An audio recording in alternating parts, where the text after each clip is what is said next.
Welcome back, design students. Let's set up the lighting and rendering environment for our box. So let's start by setting up the background. I'm going to go to Rendering, Environment, and I'm going to click the Environment Map button here where it says None. That will bring up the Material Map browser, and then you just need to find Gradient, select it, and click OK. Now remember, we always have to fix this. It comes in as spherical. We need to change it to screen. So open up your material editor and click and drag that box or drag that map into the slate area. Make sure it says instance and click OK. And then we need to change it from spherical to screen. And then I'm going to change my colors. I think I'm going to have a really nice dark purple here. And maybe make this one a lighter purple.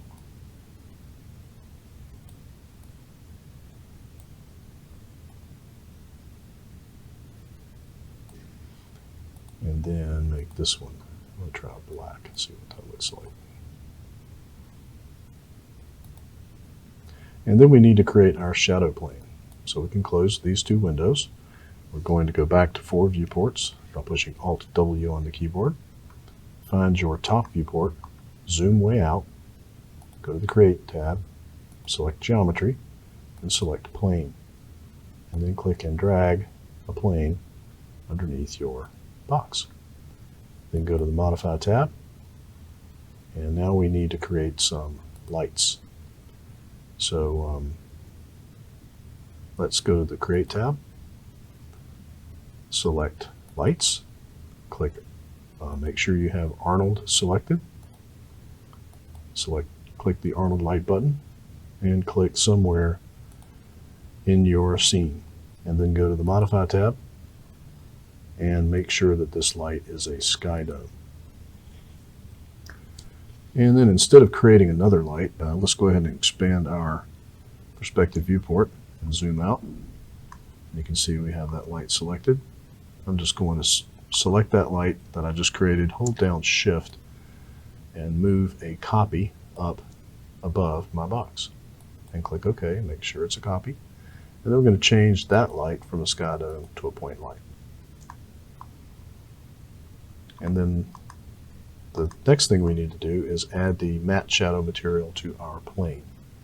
So we're going to open up the material editor, select matte shadow, drag it into the slate, and then just drag the output node and drop it onto the plane. And now we can check our lighting by turning on active shade under the lighting settings of your viewport here. Just click standard and turn on active shade. And you can see that I need to fix the density of my shadow here. So I can select the point light in the scene outliner here. Looks like I accidentally froze it. I can select the point light in the scene outliner, and then I can come over to the settings in the Modify tab and find the shadow density. And I'm just going to knock that down a little bit. And then I think I'm probably going to try to change the radius of this light just to see what that does for me.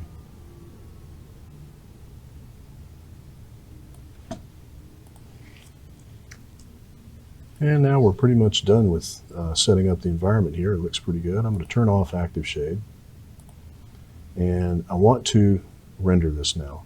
But I want to show you a different render window. Arnold has its own render window. If you go to the Arnold menu, or the main menu here, and find Arnold, you can see the Arnold render view. If you open that up, you will see nothing. You need to push this little play button here. And what that does is that's a live view that you can update. And as you update settings, it will update the window. This is sort of like active shade in a separate window. Now when you move something, you can see that it renders down here and you have a progress bar.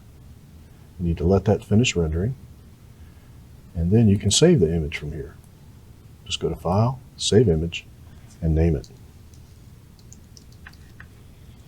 And you don't even have to tell it what type of image you want it to be.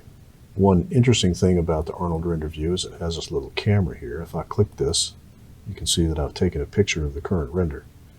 Now let's say that I wanted to select one of my lights here and just for example change the color of it to something really dark.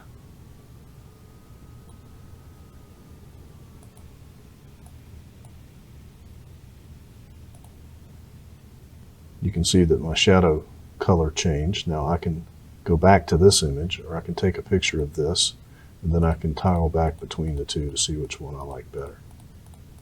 It's a good way to see how the settings are affecting things. So let's go ahead and close the Arnold render view. We've saved our render, and when we come back in the next video, we're going to set this up in Sketchfab, which is an online 3D viewer, and I'll see you then.